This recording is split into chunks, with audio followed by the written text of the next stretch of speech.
সেটা হচ্ছে কি দ্বিতীয় অধ্যায়ের লেনদেনের হিসাব সমীকরণের কি প্রভাব। তাহলে আমাদের হিসাব সমীকরণের প্রভাবটা সবটা কেমন হবে দেখো।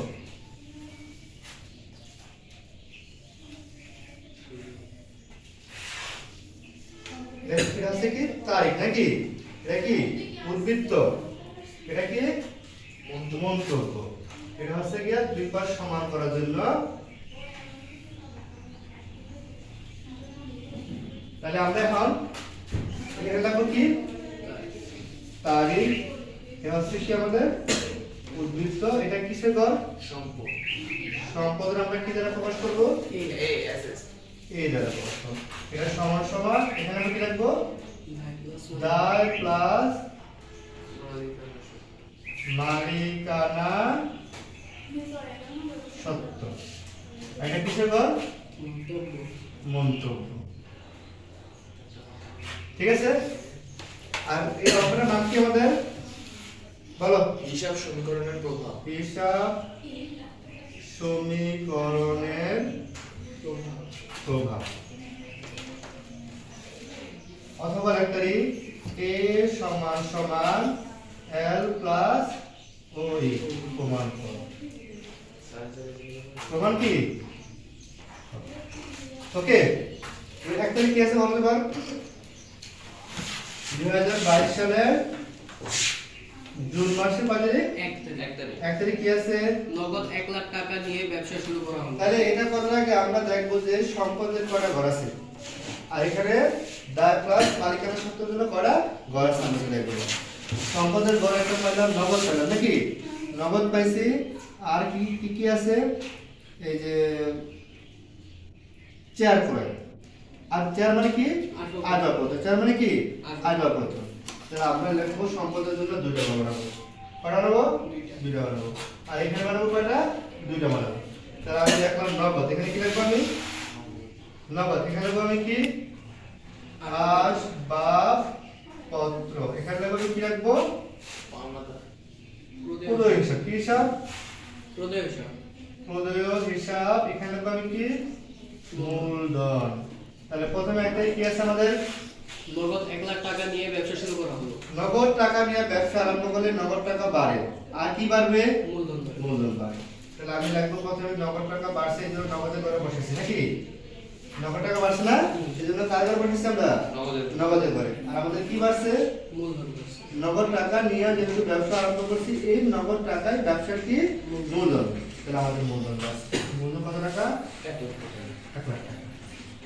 এটা কাজ শেষ, এটা কাজ কি তাহলে আমি নিচে আমার যোগফলটা আমি প্রত্যেক তারিখ বাই তারিখ যোগফল নিচে কি করতে হবে? নামাই দিতে হবে। পরে কয় তারিখ আছে বলো তো একটু? 5 তারিখ। কি বলছে? যন্ত্রপাতি ক্রয়ের ফরমাইশ করা হলো। ডাকতেছে। যন্ত্রপাতি ক্রয়ের আচ্ছা, আমি যদি কোনো পণ্য কিনি, পণ্য কেনার পূর্বে আমি তার একটা বার্তা জানালাম যে ভাই আমি আপনার কাছ থেকে এই পণ্য কিনবো, এটার বলে কি ফরমাইশ নাকি। তাহলে মানে ফরমাইশ জানালাম আর কি, তাকে আমি বললাম যে আপনার কাছ থেকে যন্ত্রপাতি ক্রয়ের ফরমাইশ, এটা মানে বার্তা প্রেরণ করলাম আর কি, যেটা আমরা বুঝলাম আর কি। তাহলে কি আমি তার কাছ থেকে কোনো পণ্য কিনছি? কোনো লেনদেন হয়েছে? না। আদান প্রদান হয়েছে? তারপরে আপনাকে সব কয় তারিখ বলছে, নেক্সট কয় তারিখ বলছে, তাহলে কি হলো? ফরমাইশ প্রদান করলে সেখানে আমি তার কাছে কোনো কিছু আদান প্রদান করি নাই, তার সাথে কোনো লেনদেন হয় নাই, তাহলে এটা কিসে এই লেনদেনের মধ্যে অন্তর্ভুক্ত হবে না, তার মানে এটা এখানে আসবে না। পরে কত তারিখ বলছে? 8 তারিখ। কি বলছে? বাকিতে পণ্য ক্রয় 5000 টাকা। আমি যদি কারো কাছ থেকে বাকিতে পণ্য কিনি, হ্যাঁ, তার কাছে কি সে আমার কাছে দায়বদ্ধ না আমি তার কাছে দায়বদ্ধ? আমি তার কাছে যাই। আমি ক্রয় করলে আমি তার কাছে দায়বদ্ধ, তাই না? তাহলে কি বাড়ছে? পাওনাদার বাড়ছে, মানে প্রদেয় বাড়ছে। পাওনাদার বাড়লে মূলধন কি কমে, পাওনাদার বাড়লে কি কমে? মূলধন কমে। তাহলে আমরা কি লিখবো এই জায়গায়? 8 তারিখ লিখবো পাওনাদার বাড়ছে। পাওনাদার কত টাকা বাড়ছে? পাওনাদার কত টাকা বাড়ছে? 5000। 5 টাকা বাড়ছে। আচ্ছা, 8 তারিখ পাওনাদার বাড়ছে 5000 টাকা। পাওনাদার বাড়ছে, আর মূলধন কি আমাদের? তাহলে পাওনাদার মানে প্রদেয় হিসাব বাড়ছে, মূলধন কি আমাদের কমছে। এটা কাজ শেষ। তাহলে আমাদের এখানে কি হলো? এই 1 লাখ টাকা থেকে যদি আমি 5000 টাকা মাইনাস হয় তাহলে আমার কত হবে এই জায়গায়? 95,000 টাকা। 95,000 টাকা। এখানে কত? 5,000 টাকা। এখানে কত? 1 লক্ষ টাকা। 1 লক্ষ টাকা, 1 লক্ষ টাকা। এরপরে আমরা 18 তারিখ করব। মণিহারি দ্রব্য ক্রয় 10,000 মণিহারি দ্রব্য ক্রয় করলে, মণিহারি বলতে আমরা কি বুঝি? কাগজ, কলম, পেন্সিল, এগুলো কি বলে? মণিহারি বলে। মণিহারি দ্রব্য ক্রয় করলে আমার কি নগদ টাকা আসে না নগদ টাকা যায়? যায়। নগদ টাকা গেলে নগদ টাকা কমে, তাহলে আমার নগদ টাকা কমছে। আর নগদ টাকা কম মানে কে কমবে? মূলধন কমবে। তাহলে আমরা এখানে নগদ কত টাকা কমছে? কত টাকা? 10,000 টাকা। নগদ 10,000 টাকা কমছে। নগদ কমছে, তাহলে আর কি কমছে আমাদের? মূলধন কমছে। তাহলে 95 10 কত থেকে আমাদের? 85,000 টাকা।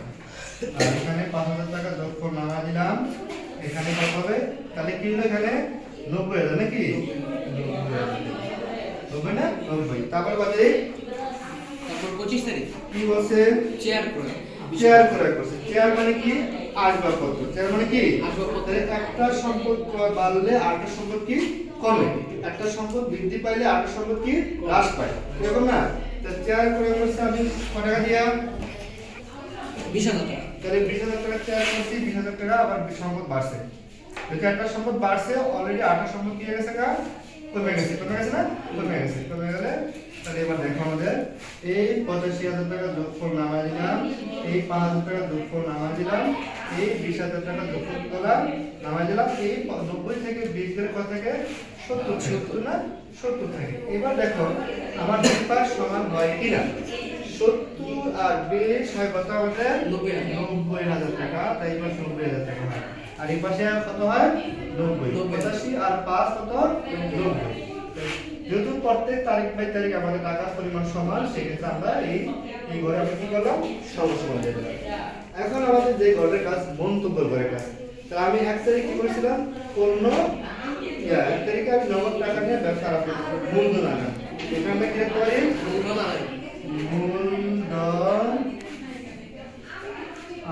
আনয়ন। পরে আমাদের 8 তারিখ কি করছিল? বাকিতে পণ্য ক্রয়। যেহেতু এটা ব্যয়, খরচ হয়েছে, তাহলে আমি এখানে কি লিখবো? খরচ বা ব্যয় লাগবে। এরকম খরচটা কি? ব্যয় লাগবে। তারপর আমরা 18 তারিখ কি করছিলাম আমাদের? 18 তারিখ মণিহারি দ্রব্য। এটা আমাদের ব্যয়। এটা আমাদের কি? ব্যয়। 18 তারিখ এটা আমাদের কি? ব্যয়। এটা আমাদের ব্যয়। তারপরে আমাদের 25 তারিখ চেয়ার ক্রয়। চেয়ার ক্রয়, এটা আমাদের এখানে এই সম্পদ ক্রয় করছি, তো এখানে আয় আর ব্যয়ের মধ্যে যেটা পড়ে না, এখানে মন্তব্য করা আমাদের লেখার কোনো প্রয়োজন নাই। সর্বোপরি আমরা এটা কি করলাম? হিসাব সমীকরণের প্রভাব অথবা a সমান l প্লাস ওই প্রমাণ করো। তাহলে এটা করতে যায় আমাদের কি হইছে? একটা সম্পদ বাড়লে আরেকটা সম্পদ কমছে, নগদ বাড়লে মূলধন বাড়ছে, পাওনাদার বাড়লে মূলধন কি কমছে। এই হচ্ছে যে আমাদের হিসাব সমীকরণের প্রভাব। ঠিক আছে? কাটিং